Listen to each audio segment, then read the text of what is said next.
to play. This is Let Your Voice Be Heard right here on WHCR 90 FM, the voice of Harlem. I'm pretty sure that's why we're here on the show, to talk. No, not really. So, hey guys, we are back. Welcome to Let Your Voice Be Heard on 90.3 FM WHCR, the voice of Harlem.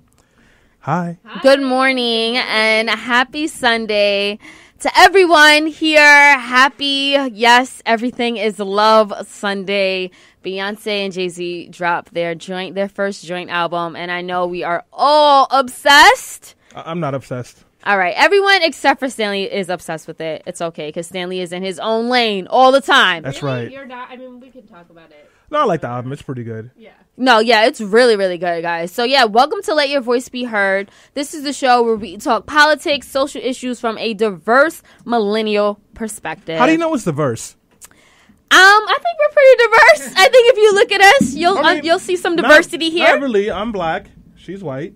Oh my God. That's as far as the diversity goes. No, it doesn't, guys. It's definitely much more diverse. And speaking of diversity, Alyssa Fuchs, our residential civil rights attorney, and I don't want to say anything. Residential civil rights attorney, gay Jew. Right. Leave it to Stanley to just say everything bluntly. Yeah, she's actually not here. She's celebrating Father's Day with her dad. So shout out to Alyssa, who couldn't be here. Let me just let you guys know who I am. My name is Selena Hill, and you can find me on Twitter and Instagram at Miss Selena Hill. Miss is spelled MS, and then Selena, and then Hill. Very happy to be here, guys. Jackie. Hey. Yeah, Jackie's back. You haven't been here in so long. I know. I was trying to remember the last show I was on.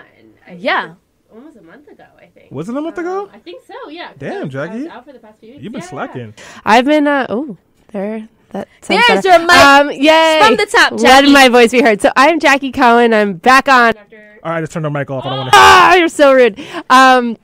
You can follow me on Twitter at Jackie Cohen, JaquiCohen. And speaking of Father's Day, I want to wish my father happy Father's Day. Yes. I think he's watching the Facebook live stream now. So happy Father's Day, Dad. Hello, Papa. I love it. Stanley, would you like to introduce yourself, please? Yes, my name is Stanley Fritz. I am the man that does not sleep on the weekends, even though he is exhausted. And you know what? Even when I'm living that life, I'm still about that life. You can find me on Twitter at Stan Fritz, on Instagram at Stan Fritz, or on Snapchat, where I don't really go anymore, at Dark Skin Swindle. And by the way, if you're wondering if I love my daddy too, I do. Happy Father's Day. But if I know him well, he's not listening. He's somewhere with one of his girlfriends making poor decisions. Oh, shout out to Stanley's dad, and shout out to all of the dads out there. Happy Father's Day to you all. Have a blessed Sunday. Enjoy your children while we have them. And shout out to all those who may be mourning the loss of a dad or anything else. Stay strong. Because Happy Father's Day to Drake and his secret child. Oh my God. You see, I was trying to make it sentimental, and then really Stanley was there. just like, what's Drake's illegitimate child name? I think it's Adonis. Oh, Adonis, my bad, yeah. Adonis. So shout out to baby Adonis. So we have a great show. We're actually going to be talking about, I mentioned, Everything is Love. I have a question I want to raise during the Me Too movement. I mean, during the news roundup. Has the Me Too movement gone too far? And you'll understand why. You'll understand why during the news roundup. Yikes. Selena's anti-Me Too. Uh-oh. No, I didn't say that. Quote it. No, I didn't say that. And then we'll also be talking about corporate greed. I mean, corporations have been taking over, and everywhere from Seattle, they actually forced Seattle City Council to repeal a bill that would have taxed big businesses, and use that revenue to stream and help the homeless population. Yes, big corporations are taking over, and it's. I mean, they're people too, so you know. Yeah, but corporations should be. And then, speaking of corporate takeovers, we have the AT&T merger with Time Warner, which has created Warner Media. So chill. You taking over? You taking out all my intro, Selena? I know, right? we gotta chill, beloved. Okay, I'm gonna chill. I'm gonna chill. So we have a great show lined up, and of course, if you want to let your voice be heard, call us up at 212. 650. Were you waiting for me? 6903. Say it again, because we 212 6903. That's right, guys. You could tweet us at BeHeard_radio and leave us a comment on Facebook Live if you're watching there. We'll definitely read it on air as long as it's appropriate. Yeah, I didn't even say hi to my Facebook Live team, and I know Catherine, you are watching, and I appreciate you, and I love you for that. And all the people who are watching, unless they're watching for Jackie, you made a mistake. I think my whole family is watching right now. Oh and shout out to Patty in Colorado. Shout out to Don Tyson watching from Canada. Patty with all that marijuana. I'm sorry, Patty. I'm slipping as a friend. Much better. Thank you, Alyssa. Shout out to Alyssa, who's also watching. Alyssa. I think Alyssa's watching with her dad. Maybe. Alyssa, stop watching the show and go hang out with your dad. Go live your life. No, Alyssa, leave comments. We need all we can get. Goodbye. Okay, so we're gonna take a quick break. Yeah. When we come back, hopefully we will play some songs from Everything Is Love, particularly AS, which stands for Ape-ish. We will not. Okay. All right, guys, going on a break. And we are back. This is Let Your Voice Be Heard on WHCR 90.3 FM, the voice of Harlem. Apparently a very special guest called into the show during our break. Jackie's father. Happy Father's Day. Is he on air right now? I think we have him on hold. We'll get him on hold. Hold on. Hello? Hello, ladies and gentlemen. Oh, my God. Hi, Mr. Cohen. Please call me Gary. Okay. A devoted daughter should be calling her dad on Father's Night, not the other way around. But, you guys are very unconventional, so here I am. I want to wish you guys all a happy Father's Day, and I get to embarrass my daughter, and it's a perfect setup. How are you guys? We are good, and you got your Father's Day gift, which is to embarrass me on radio. That's so a thank crappy you. gift. You didn't get him anything? Yeah, I actually did get him. My brother and I, we got him something. I don't think it's in yet, but we got him something that he will like a lot. So I'm not going to. Hi, Selena. How are you? I'm good. Thank you so much for calling in, Gary. Like this moment, the fact that he had to call the radio show live. I texted him on my way my here. daughter on Father's Day. Oh my God, Jackie, what is going on, Jackie? Very beautiful. Yeah, my dad and I, we really never talk ever. I have, I don't even know the last time I saw you, Dad, or heard your voice. Don't you treat Papa that way? I saw my dad a week ago. We talked on the phone several times this week. Okay, all right. Well, I'm not going to take up more of your valuable airtime. I just wanted to wish everybody a happy Father's Day. I love the show. I'm very proud of all four of you, and I can't wait to see you guys. Oh, thank you so much, Thanks, Gary. Dad. And happy Father's Day again. Yeah, happy Father's Day, Dad. My dad is awesome, isn't he?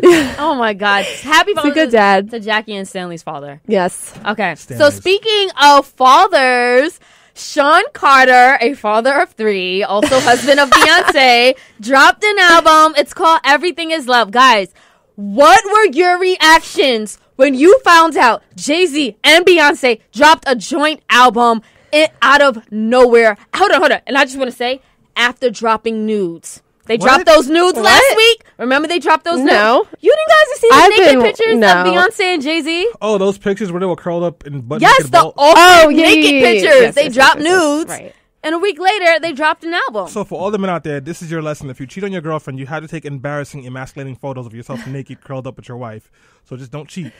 That's the lesson. I'm glad that's the lesson you took away from it. No, I mean, it was, they just casually on a Saturday afternoon with no notice dropped this album while they're on tour, which I thought was really surprising, right? They're touring already. They're it's that's not typically done ever. So that's pretty amazing. Are you going to see them? Oh, please. I wish I could. I think they're performing on my wedding day. So it was a real guess I'm not going to your wedding. It was a real moment of I gotta get married on that day. Not you know what the thing is though too? What's the thing, Stanley? I want to talk about how petty the guy Jay-Z is. Go ahead. Nas put out an album Saturday morning. It's called Nasir. Yes. And then, he did? Yes, exactly. No, he dropped that out. It came out Saturday morning? Yeah, it was supposed to come out Friday, but Tidal was having quote unquote technical difficulties. That's so and then I remember thinking to myself, I'm kind of tempted to listening to this Nas album, but he beats women, so I don't want to do that. And then the bass guy blessed us with Love is Love. You know what people are saying on Twitter? I saw one tweet. This guy was like, basically what happened is for everyone who refused to listen to Kanye's album or Nasir, we were all blessed with right. Everything Is Love with Jay-Z and Beyonce. So shout out to everyone who held out. I will say though that I actually heard some of the album, Nazir. One of the I guess like the lead single is it's a retake on Slick Rick's song. That Slick Rick song.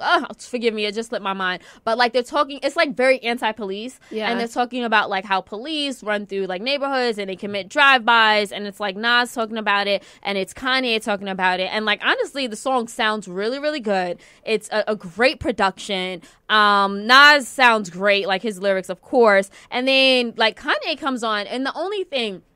It just made me pause for a minute because I'm listening to Kanye's verse and I'm just like, now that we know he's a Trump supporter, it's really hard to believe in his authenticity, right? Like he has this anti-police message on this track, but it's like, dude, you support Trump, who supports police actually abusing and using excessive force. Like, remember when Trump was at that rally and he was like, if you're locking up MS-13 or immigrants, don't be afraid to rough them up a little bit. So it was like, you guys remember that rally where Trump said that. I was waiting for you to finish. Yeah, right. Yeah. So I was just like, that was my take on it. But what was your reaction to this album? Sorry. To the Jay-Z Beyonce album. Yeah, okay. The Carters.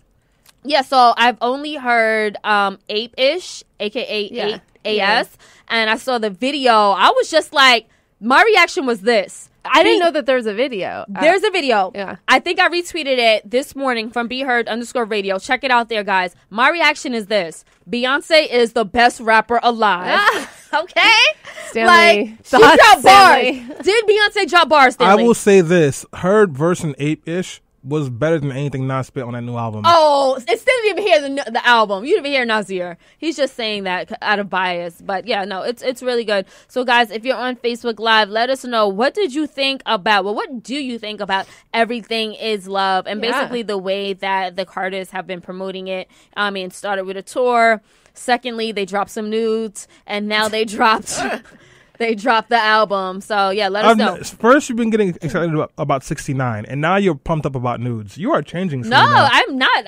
First of all, I hated them. Those pictures of them naked were, like, super awkward. Like, it was like they're reaching for publicity. Like, they want this Jay-Z attention. and Beyonce are reaching for publicity. Exactly. And that's why it was that's so sort of ironic. It's, like, off-brand for them. Like, they get publicity, but they don't do it in sort of, like...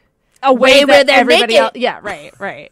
So I was just like, calm that down. Mm-hmm. But speaking of things I need to calm down, so I mentioned this right before we went on break. Like, I'm getting to the point where I'm asking, has Me Too gone too far? Here's why. Hold on a second. Facebook Live, if you're watching, Selena said that. Podcast, if you're listening, Selena said that. I did say it, and here's why. Okay, so... last week, we know that allegations came out about Jamie Foxx. Could you hold on 1 second while I cop a plea? All right, cool. Really? Okay, so Jamie Foxx. So, a woman said that she was at a party with Jamie Foxx in 2002, about 15, 16 years ago. And he asked her for oral sex. And apparently, after she said no, he slapped her with his penis.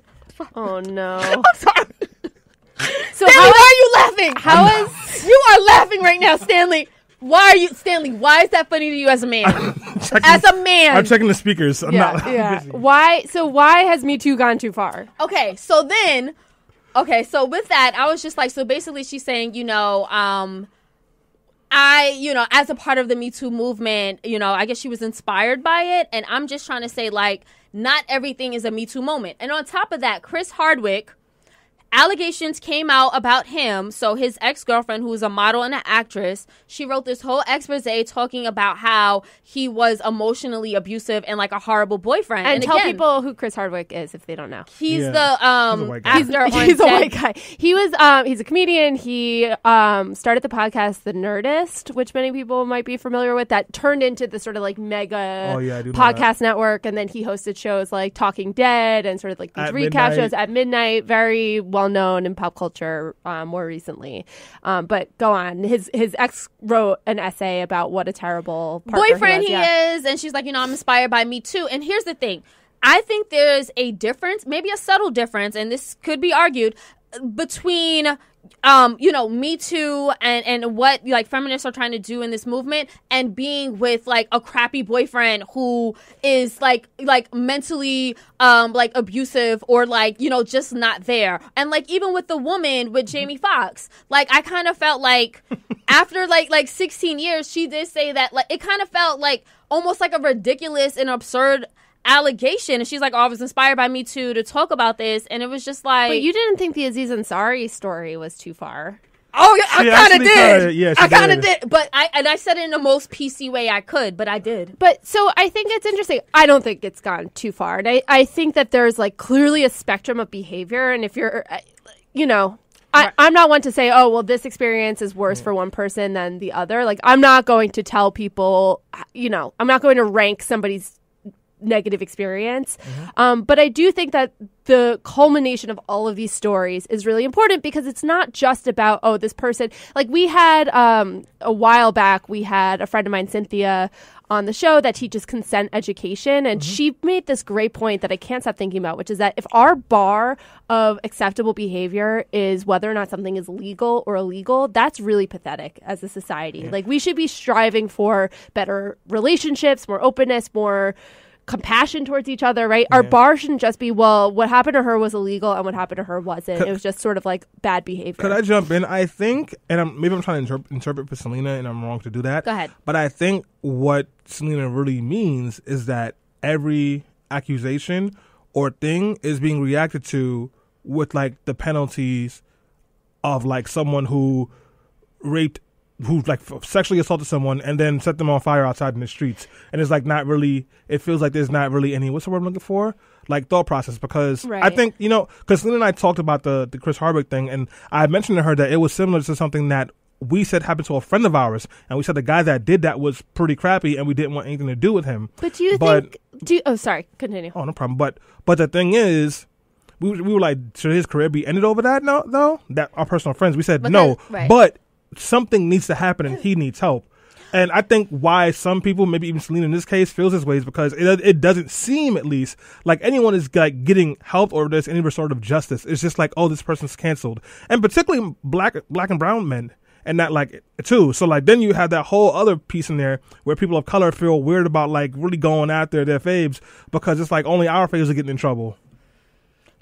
Is that true? Are only your faves getting in trouble? No, I'm saying like that's like there's a perception there. Right. I mean, I feel like it's really complicated, right? Because the culture needs to change, right? It's not just, oh, don't do this thing. It's like, how are men viewing women? How are people in power viewing their power over people that don't have it, right? And leveraging that. And it's not enough to just say, well, we shouldn't do that because that's that's the status quo and it's unacceptable. Right. And I just think that people are like just conflating the two. I think that not everyone fully understands like why Me Too is here, why it needs to be here. And some people are like, well, my boyfriend, slept was unfaithful for like a year, like me too. And it's like, no, I just don't feel like there's a strong correlation. Like, I just feel like, jump in for one second? I'm sorry. What Chris Hardwick did was abuse. We should be clear about that. Yeah. You saw, like, you and I talked about it, then I read the article, and I was like, no, this is abuse. Yeah. His behavior was abusive.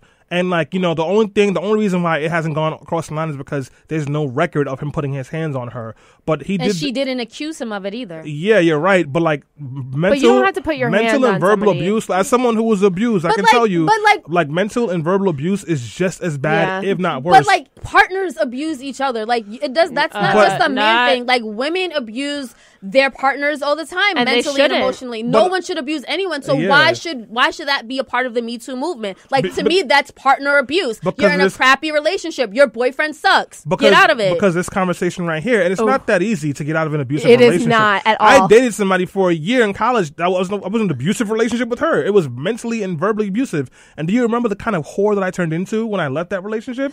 It sounds funny, but it was because of the trauma from that relationship. So you too. No. I think that abuse is about power, right? It's all acts of power. How do I gain power over somebody? And I think to me, that's what the Me Too movement is about. It's about being subjugated by a partner or by somebody that maybe a stranger, right? But but sort of reclaiming your own personal power and saying that, another person doesn't have power over my body or my mind.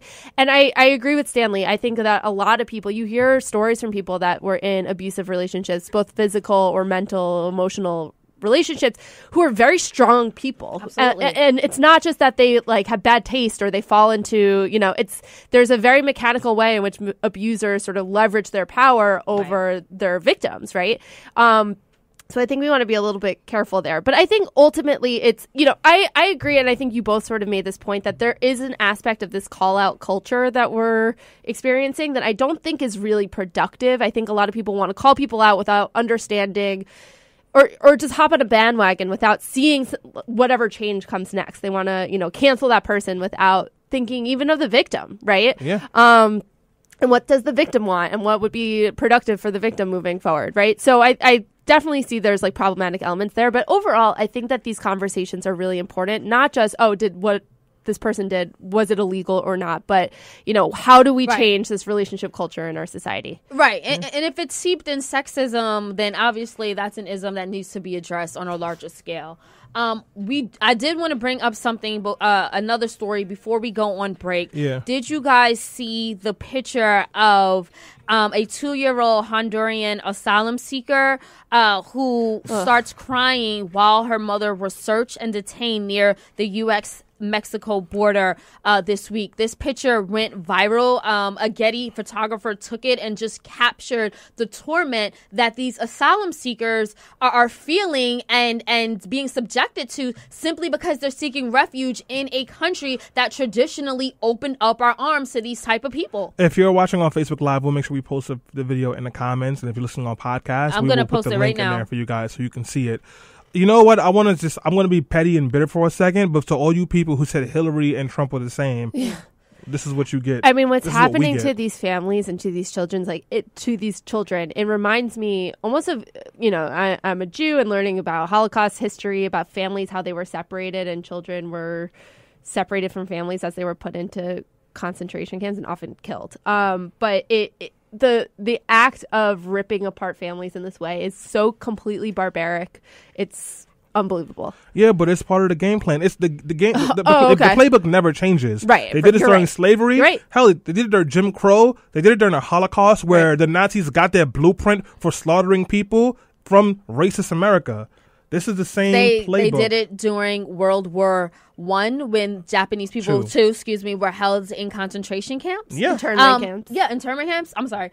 But yeah, no, it's basically like Stan said, it's just history repeating itself. And like they're cracking down at the border with these draconian laws, and we're not addressing the reasons why people are fleeing Central America in the first place. And that's also embedded in the war on drugs, which was started by the U.S. and like perpetrated by the U.S. So like they're fleeing these drug-ridden, gang-riddled environments for safety that were created because of the war on drugs. And now we're kicking them back out and we're saying, no, you should die.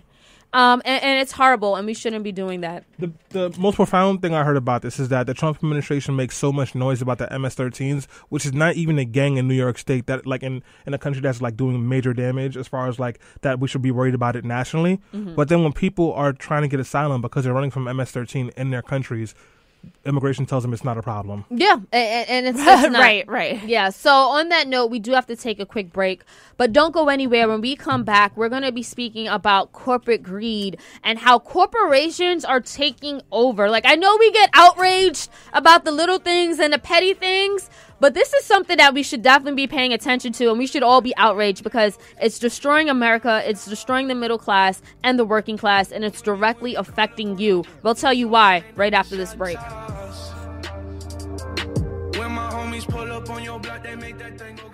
Did it give you energy, Jackie? Oh my God, so good. Selena, did it give you energy? It pretty much energized me. It energized Selena. Pretty It's much. not hard to energize Selena. This is the only person I know who doesn't drink coffee, and you think she's on crack, and she's not on either one of those things. But anyways, folks. Allegedly. I'm just kidding. No, I'm just kidding. All right, Selena, you're getting liking more kinks every day. So anyways, guys, this is Let Your Voice Be Heard on 90.3 FM WHCR, the voice of Harlem. I am Stanley Fritz. I am here with Selena Hill and, of course, Jackie Cohen. Alyssa Fuchs is spending time with her dad. Happy Father's Day, Alyssa's dad. Why don't I know his name? because she only refers to him as my father. Yes. Yeah. She refers to you as the greatest person in my life and a wonderful influence. That's what she refers to you I'm pretty sure that's a direct quote. Happy Father's Day to my father as well, who is also probably somewhere with one of his girlfriends, and hopefully they don't text me at 7 a.m. again. Thanks a lot, Dad. And don't lie to me and tell me it's my sister because you have another girl in the car. That's also not cool. But anyway, speaking of people personal, who we trust a lot, a little bit, right? Dark Stanley. Speaking of people that we want to trust, but they seem to be shaky, corporations. So about a month ago, Seattle, right? They have a huge homeless problem. How big of a problem is it? In New York State, in New York City particularly, we know we see homeless people all the time. We also know our homeless folks because they are doing tricks and shows in the train station. They are sitting on the sidewalk, and sometimes they are chasing you because they think Satan is coming out of your earlobes. That's sounds like another personal problem. Am I wrong? I have never experienced that. But the last one she hasn't experienced. But anyways, we know we have a homeless problem here. We also know we have over 100,000 empty apartments that those homeless people could be in. But hey, capitalism. In California, homelessness shows up in different ways. You see a whole bunch of people sleeping on the streets. They literally have shanty towns of homemade homes made in empty lots and in desert areas. That's what they do. In Seattle, the same thing was happening, and they decided they want to do something about that homelessness problem. So they said, hey, let's raise taxes on corporations. But so we don't hurt small businesses, let's only do it to corporations who are making $5 million a year or more and have staff of 75 people or more. So this way, you only get big corporations. So they were going to hit Amazon, they were going to hit Starbucks, they were going to hit Tesla. That bill passed 4 weeks ago. On Thursday, the bill was repealed.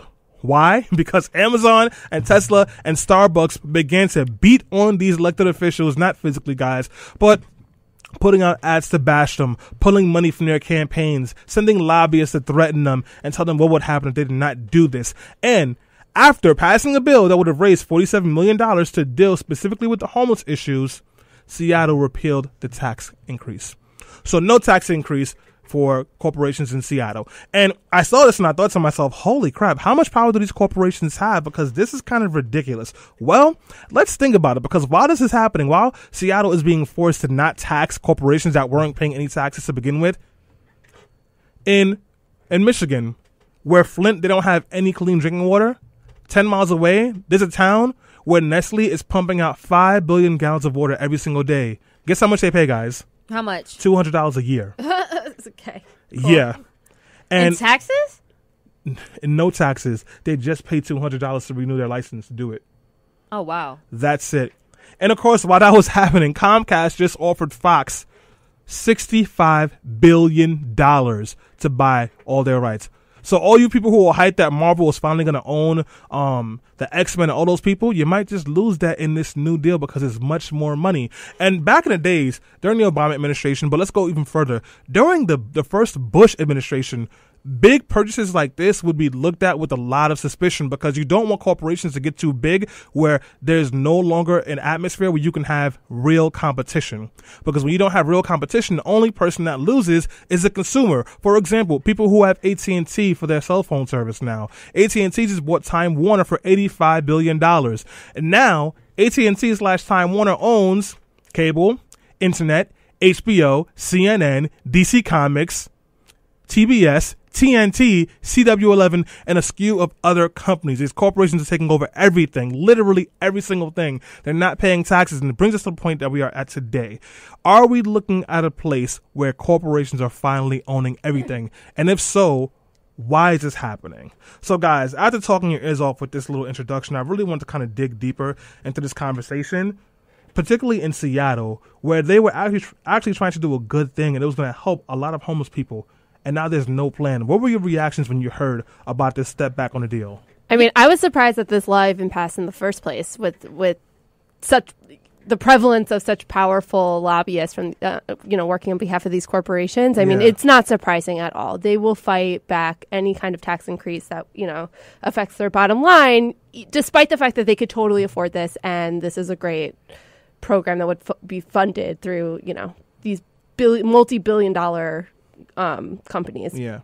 Selena? Yeah, no. So, I actually read that when this law was passed, it was only going to affect about 3% of the city's employers, and those grossing at least $20 million a year. I know we said $5 million earlier, but it was $20 million. So that's like literally like just a handful of companies, the ones that are doing really, really well. And like, yes, Amazon would have been affected, but then again, Amazon CEO Jeff Bezos just happens to be the wealthiest person in the world with a net worth of $112 billion.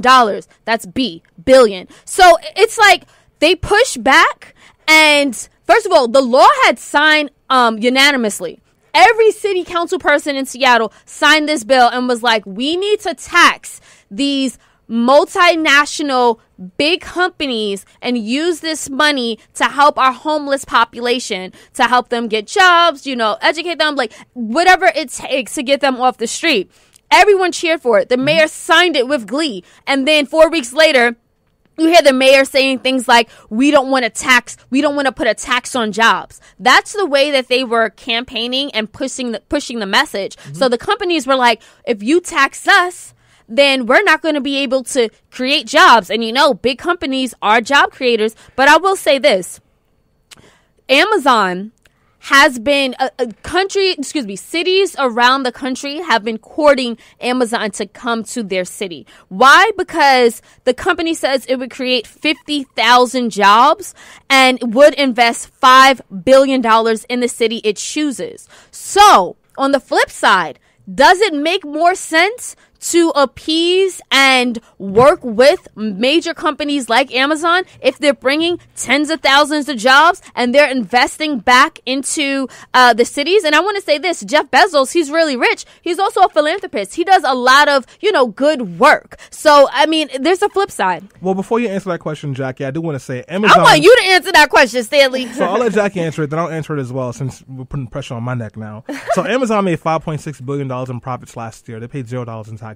They also brought an additional $48 million after the Trump tax plan. So they're not spending any money. Also, just to answer your question very quickly, Amazon workers are usually making at or below the minimum wage in some places, and they're forced to work more hours. And there's like gross examples of wage theft. One person talked about how it was so strict in Amazon that you had to hit a certain number of deliveries every day, and if you didn't, you would stop getting paid. So people would just pee in bowls and cups so they would not have to go to the bathroom.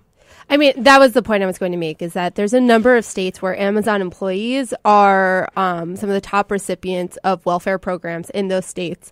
And so, it's not enough when you hear about job creation. It sounds great, right? There's all these new jobs, but you need to look at the quality of these jobs. And the fact that there are, that this is such a wealthy corporation that is, great providing jobs, but that tremendous numbers of these of the employees of these corporations are living off government assistance means that they're not good jobs. They're underemployed. They're not making adequate wages at all, which is a huge problem.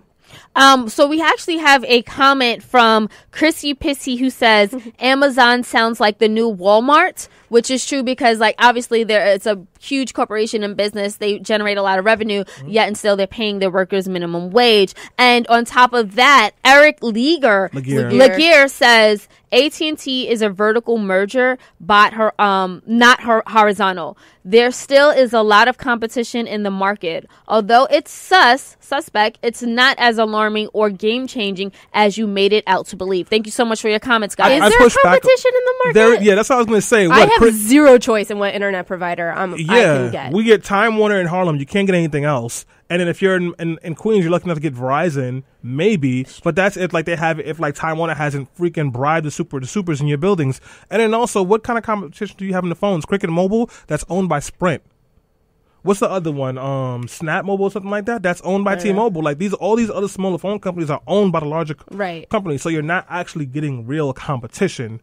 So I don't think it's a fair assessment to make, but I do appreciate you giving your comments. And if you guys want to give more comments, you can give us a call at 212-650-6903. Again, that is 212-650-6903. So we do have to go on a quick break. And when we come back, I want to start asking the question of why is something like this happening? We appreciate you guys for watching, listening, and engaging. We'll take a quick break. We'll be right back. This is Let Your Voice Be Heard.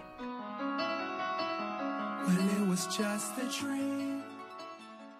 We are back on Let Your Voice Be Heard on 90.3 FM WHCR, the voice of Harlem. If you are just tuning in, this is Stanley Fritz. I'm here with Selena Hill and, of course, Jackie Cohen. Alyssa Fuchs is not here this weekend. She is celebrating Father's Day with her papa. Obviously, Jackie did not call her papa, so he had to call us. Yeah. Good job, Jackie. Good job. Thanks, Dad. So when we walked away to go on break, we asked the question of why is this happening? And after some slight discussion, I think it's fair to say we've talked about why it's happening. Corporations are crushing people and politicians by using money and force. But another question, and a question I think is more important to the folks who are listening and the folks who don't know, is why should you care about this? How is this impacting regular people every single day? So I want to give the panel some time to talk about ways that this is actually hurting real people. And I'll start with Jackie. I mean, how is it affecting real people? I think that what is problematic is that it's being sort of sold as, oh, this is going to be so great for consumers. But really, it's great for these corporations that have better access to mining data. They, better ability to control the market and to make more money, and have more control over what information is released and broadcasted to its consumers, right? And so if you make a deal, right, if AT&T and Time Warner are... they have a deal with, I'm trying to verbalize what I want to say. You want me to pick yeah, up? please. So while Jackie is thinking of words to say to you, I will tell you of one of the ways it can affect you. If you like Netflix or streaming television on any level, just raise your hand. I don't see you, so I don't care. But anyways, the point being is something happened a couple of months ago. The FCC repealed net neutrality laws, right, which pretty much treated the internet like it was not a commerce thing, but it treated it like phones, where it should be affordable and it should be, you can't charge people at different levels to use a service. Well, they repealed that, which allows companies now to charge people more money depending on how they use the internet. So, for example, we are streaming this show on Facebook Live right now. Well, if you stream a lot, your cable company and your internet provider can now charge you more money. They can give you the streaming package where you pay $70 a month to stream stuff. But if you're only going to go on Facebook, they'll charge you $5. And if they don't like a website, they can just block the website access to you altogether, which doesn't sound like a big problem if you have money to spend. But if you are broke like me and can't afford to pay attention, a $30 increase on your internet service because you like to watch The Office at nighttime is not very ideal.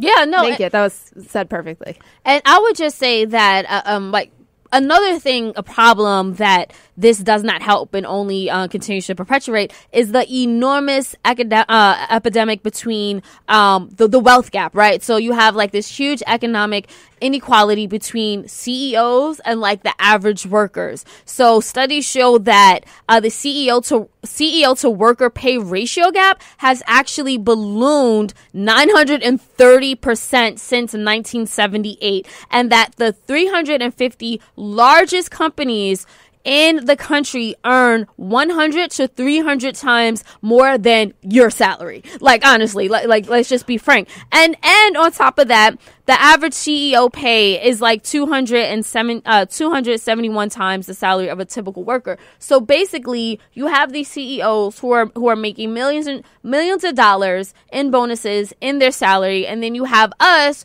where we're literally surviving, and this is all being done intentionally. They have these lobbyists, they buy out the government, they buy out votes, they buy out politicians who vote for legislation that is extremely favorable to them, so that they don't have to pay taxes, and so that basically they can continue making ridiculous amounts of wealth, and everyone else is making minimum wage. So a couple of other things for how it impacts you in a way that impacts your dollars that's not just for luxury stuff. Would you consider housing a luxury? No. I consider it a necessity. Unfortunately, I think it has become one, but it should be a necessity and a right. So because of Airbnb, rent has increased by over $4.2 billion in New York State over the last 5 years. What do you mean because of Airbnb? Because landlords can make more money by having an empty apartment and then letting people Airbnb them for a couple of days than they would to have tenants there. So what they've been doing now is trying to push people out and price people out so they can have those places as Airbnbs. You also have people who have a lot more money who will rent out multiple apartments and now hold those spaces and just Airbnb them so people cannot move in. Jackie? Well, what's amazing about companies like Airbnb or Uber is that they make a tremendous amount of money and they don't have a product. Like they don't supply the product, right? We do, right? We supply our homes or our cars and our driving services. They make money off of something that they don't even have to provide, which is sort of incredible. And then I want to go back to drinking water, one in New York and back to Flint. So in Hoosick Falls, their water's poisoned in upstate New York, Hoosick Falls, by a company called Honeywell. Guess how much Honeywell had to pay to deal with this? How much? $850,000. Nothing. That's it. So these people are still drinking dirty water, and same thing in Newburgh. And Flint, Michigan, the people are being kicked out of their homes because they can't afford to pay water bills for water they cannot drink or even shower with.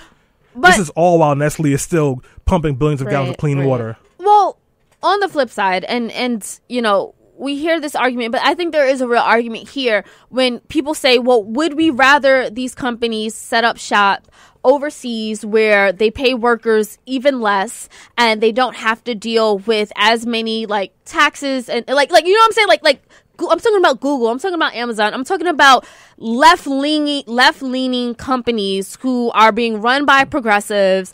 And I don't know would you such thing? Would you like are you kidding me? Like Google, like they have all of these initiatives that help will seemingly seem extremely progressive. Those are tax write-offs. Yeah, right. Like there's no good. But would you rather them set up shop in China, in Mexico, and set up factories there, or would you rather them set up here? Because there are people who are like, look, I'd rather work for minimum wage than not work at all.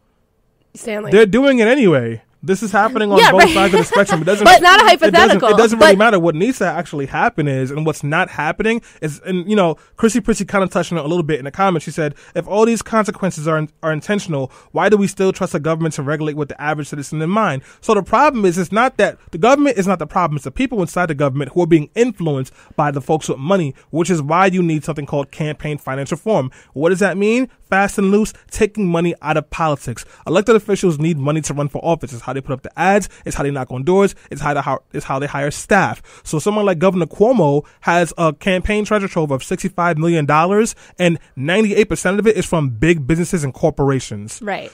So he is going to listen to whatever they say. So if you make it so that corporations cannot put that kind of money into these campaigns, they now have to find a different way to raise money for those campaigns, and we can publicly finance these elections the way we do in city council, where for every dollar you get in your community, the city will match it plus $5 additional.